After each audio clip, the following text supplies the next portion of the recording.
is that there are no KPIs, right? Yep. But the downside of that is, why are there no KPIs? Mm. Because he hasn't made it work yet. Yeah. If he made it work first, he would have told you something like, look, dude, when I send 50 messages, I get 5 calls booked. And out of 5, I close 1. I expect you to do the same because it's already happening. You are just a clone of me. So if I make it work, you should make it work. Right.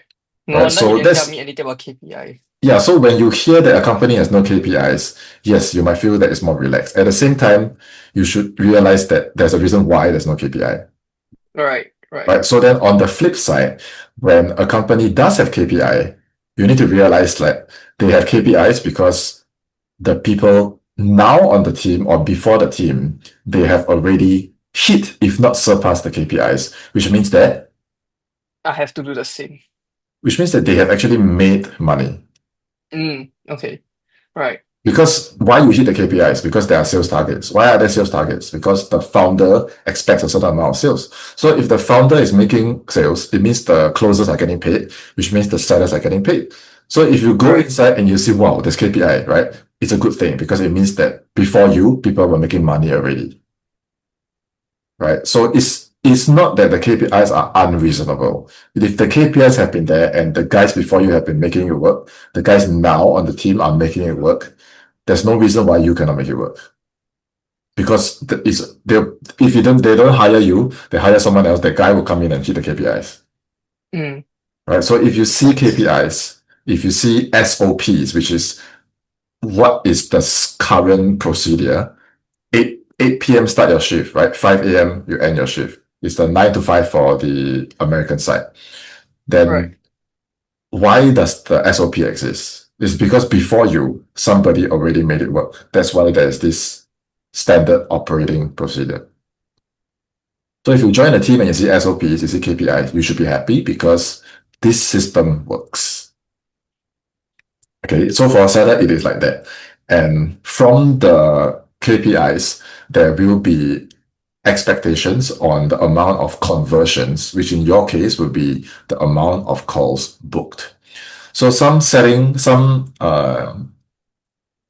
roles are based on dials, which you have to call the person. Some are based on texting. And then some is a combination of both. But the end goal is the same. You're actually closing. You are closing these prospects, whether it's hot or cold, you're closing them on the value of booking a sales call. You are actually closing. The psychology is I'm selling you why you need to show up. Because some people are like, they call, just a set, and they say, yeah, I book a call. And then the next day, the prospect doesn't show up for the call. So your set gets canceled, and then you lose your commissions. Because you said, let's get on a call, and out of courtesy, they say, okay. Then you say, yay, I book a call. Then they don't show up. But why? Because to them, they just replied out of courtesy. There was never really they were never really sold on why I need to. It takes effort to show up for a call like this. Yeah. So for someone to make the decision to say I want to show up for the call fully prepared, the seller must have sold them the value of the call. So this is it's still closing. Okay. So it's very KPI driven. It's very fixed. You're sending out lead magnets. You're following up. You might be adding people. There's a ton of follow up to be done. You have to hit both the quantity and the quality in this role. Selling the value of the call, or as you have experienced on this team you're in, selling the value of just the next step.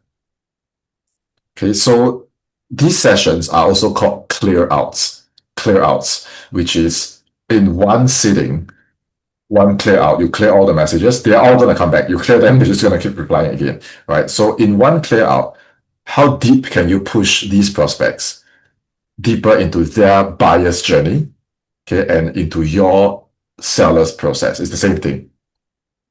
Okay, one step. So now I have more rapport with you. Now I give you my background. Now I tell you more about my goals. Now I tell you about more what I need help with. Then now I tell you, okay, then you got to use that information to say that, okay, based on this conversation, it seems like you need help with this and you need help with this. And would it make sense if I connected you with, one of our strategies or advisors or whatever they're calling the closers, okay, for a more, thorough discussion, like would 2 p.m. Monday, 1 p.m. Tuesday, which one works better for you? And okay, if there's any reason you might not show up for this call, please just let us know in advance so that we can free up the space. Okay, and then here's some material for you to go through before the call. So there are all these action steps to take, and this is just for one prospect. So while you're doing for one, you have to hit the second, third, fourth, fifth until you hit your KPI. So the good news is it's high volume, high quality, high intensity, but it's also kind of an all-you-can-eat buffet. Because if the lead flow on the team is strong, I know a lot of people who never become closers. They just make a whole career and earn good money just by specializing as a setter. And this is just like the pace, and they don't even have to talk much. This is just like the pace that they can go, and they're very happy, and that's it. Setter specialist. Okay, so that's one mode. And your mindset, if you attack these setter roles, you have to get this skill set, reflect it in your brand, reflect it on your interviews, reflect it in your own understanding. Like, this is you. You are this professional right now. It is a professional skill that not a lot of people can have. Okay, so that's like setter mentality, fast, hard. It's like a muscle that you just go tap, send, then add, then check, then follow up. Okay, now I'm behind schedule on this lead. Okay, follow up, then just update CRM, then call. It's a very high volume thing. But because it's predictable, it's mechanical, it's not like a closing call where you miss the session with me and Vincent just now. There's a lot more psychology involved, a lot more listening, a lot more strategic moves, less volume, higher profit margins. You earn more as a closer, more freedom in terms of time. So setting is like, it's actually easier to manage from this perspective. So people that find that, I actually struggle with closing calls because I kind of have a hard time getting the psychology, or I can't really express myself that well, or I just can't do it. Right. Then they find that, when I set, so suddenly I can hit the volume really well. There are people I coach who are like that. And then they just specialize in setting. Okay. And some give a good base, some don't give a base. The ones that you have to watch out are the ones that give you it's actually not so much about the base. It's actually how high the quality of their leads and quantity are there. If it's a ghost town, then those are the teams that are just abusing us for free labor. Their systems are not validated. It's not proven. They haven't made it work themselves. And then they just hire you to help move the machine. So those are the ones that you want to avoid, which now you know how to avoid by asking the right questions on the interview, right? If you join the team, they have a base, that's great. If they don't have a base, but you notice like, hey, all the other sellers are actually making good comms, that's fine. That means that they have actually enough volume, enough quality to make sure that everyone gets paid. But most of these rules actually give a base to protect the seller in case that we do our job, we book the calls, but the closer couldn't close. Then it's not our fault, right? So they will give a base to protect you. Okay, so that's it for setter. Before I move on to closer, any questions on the setter rules? No. You need to be sensitive to this skill set because otherwise you don't know what to provide, what to show when you apply for these roles. Okay, that's what they want. So I hope I've done a good job painting you that picture of working as a setter. Yeah. As a closer, it's very different. It's not that volume driven. It's very quality driven. Like, every book call is precious. Every book call is precious. So from the moment they assign you to a call, the business owners expect that, first of all, you are a professional. You show up on time, you dress well, background looks good, audio is clear, video is clear. You know the product. You know the psychology of closing. You don't go and hard sell the person or make it a difficult conversation. You are actually able to sit back and listen and analyze and follow the syntax of what a sales call should be and make sure that this client is actually aligned, and don't talk more than you need to, and ask the right questions and analyze what needs to be analyzed, and read between the lines, and be quiet when you have to and talk when you have to, and just make sure that all the right decision makers are on the call, and most importantly, understand the prospect, like their background, their motivations, their decision making process. How do they make decision? And sometimes these people are not direct, they are not upfront. It's a more abstract process of understanding how someone thinks, what motivates them, how they buy, and when they have questions, when they have concerns, when they have objections. You are really there as a specialist, like a surgeon, to really go through each one of these with skill. You really have to get out of your own head. You have experienced what is it like when someone is stuck in their own head and they just cannot get the psychology right. Then the whole thing gets blocked. This is closing. If you have seen, it happens on text. It happens on calls, especially. On text, you still have time to pause and analyze the thing and see like what went wrong, what went well. On a live call like this, the person says something and immediately you don't have time to think. That's it. You have to talk normally. You cannot say, wait. Let me analyze what you have just said. So my response to that is, no, you don't have time. Like, you really have to let it flow, talk fast. So you really don't have time to think. It has to be in that moment. The whole thing has to flow. So closing is about speed, high quality, not so much quantity. And every sale you make, like the percentages, is always going to be, a lot of times, mostly bigger ticket items, bigger comms, and all that, compared to a seller that's being paid a base and a fixed salary with a bit of comms. Right? So that's closing. And again, so then now to market and to present and to sell yourself as a closer, you actually don't speak so much of seller language. Because if you say like, hi, I'm a seller, I'm willing, a lot of them like they will post these kind of things like, I'm a seller, I can work this time zone, I came from this program, please hire me, right? As a seller, if you do that, you actually might get hired, because some companies really just want someone to just man the inbox, and they just pay you like a VA salary to just man the inbox. But if you're a closer and you do that, you're actually showing people that you cannot close. Because why would someone that can close say, oh, I'm a closer, I want this, I have this is who I am, this is what I can do, me. How is that closing? How does the client benefit? How does the business owner benefit? Who is the business owner? Like, who actually benefits from this? If you do that kind of thing, you actually don't understand closing, and you market yourself as not understanding closing, and you role play, you are green, I am green, let's post that. You and I, we just role play and we talk about the importance of role playing.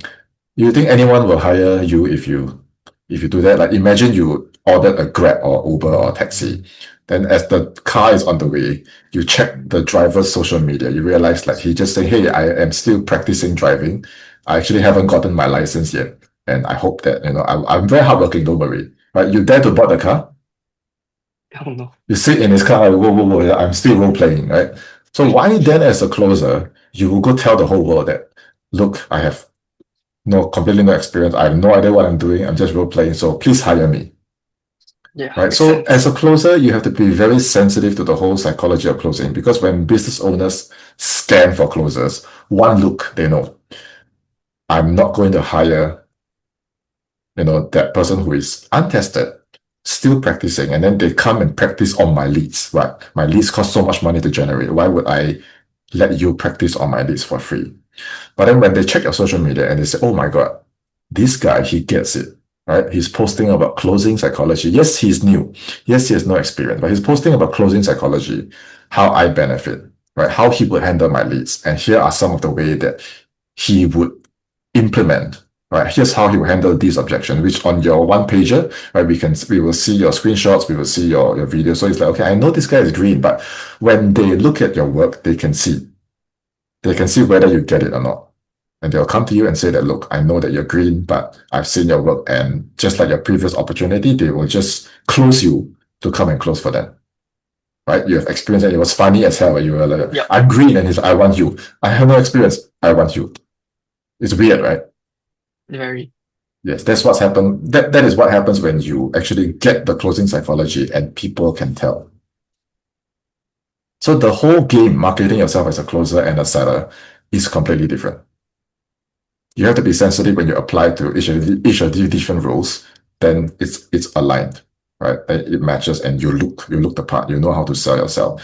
Then there's the third option, which is what I call the complete closer, which is a hybrid, which is both. You close on calls and you close on text. So this way of marketing yourself gives you the highest advantage because you will actually get people coming to you and say that I actually don't know how to place you yet, but I have a lot of calls and a lot of messages that I need you to help me with. And I've had this conversation many times. You will see this on my interviews, and that's what they tell me. They say, I don't know where to place you. You can set, you can close. And I actually need someone to go and follow up with all my leads and go and close them because I don't have time to go and follow up either with text or calls. I don't care. And I can see from your marketing, your branding that you talk about selling, you talk about closing, you talk about closing on chat, you talk about closing on calls, and whatever you put out, that's what you're going to attract. If you say, I'm role playing, you will not land a role. If you say, hire me, you will not land a role. If you demonstrate what you understand, you demonstrate your substance, that's who you will get.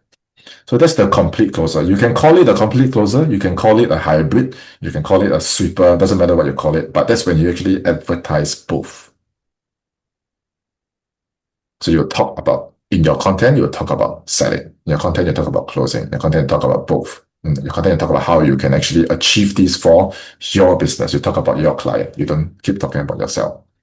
So when you land such roles, it's doing both skill sets. One moment you're texting, following up, another moment you're on Zoom. And the Zoom ends, you're texting, following up again, and then you're back on Zoom. So it's a very in, out, on, off, on, off. It's the best of both worlds, but you kind of two persons in the same role, but then you also get paid for both the high volume and the closing as well. So my recommendation is always to market and present and sell yourself and work as a closer first, primarily. And then you use the setting skills to go and fill up your own calendar. That is really the most ideal position because now you have the freedom. You're not bounded by the fixed working hours of a seller, and you're not limited by the closers who don't have enough calls. But you are a closer that can bring yourself more calls, and you can influence the quality of those calls using your setting skills, and you have the closer skills. And this will always protect. If you think about it, now you hunting for influencers, guess which one of the three you are? Hmm. Wait, the three as in like the closer setter and then the hybrid, right? Yes. So now you're hunting for opportunities. Which one are you? I think more towards closing. No, you're actually doing all of it. You are the Doing all complete of it. closer because finding influencer, that's you, right? Texting them, that's Right. also you. Closing them to book a call with you, that's also you. And then you Oh, that interview, makes sense. they interview you, you close them, that's still you. Right? Follow Right. up, that's still you. So actually, I don't understand why people, they will just pigeonhole themselves into one of these roles when actually the moment you come into the online space, you're doing all of this. Like you need to be very well-rounded of it. Right? But then some people that no, I just want to do the call and get paid. So if it were that easy, then why don't all of us just sit here, let's do this? And where are my calls? No, right? So that's Yeah. really the wrong way to market what we do on this space. So those are the three roles. Which one do you feel you're most confident with and is the right I strategy for think you? Yeah, I think right now would be, as you said, closing first, doing the closing role first. I think that would be definitely a lot better. And on the side, when with my own time, I will set to look for my own influences, my own offer. Okay, so now you just get the cycle going and then we will Yep. work more on the closing next week.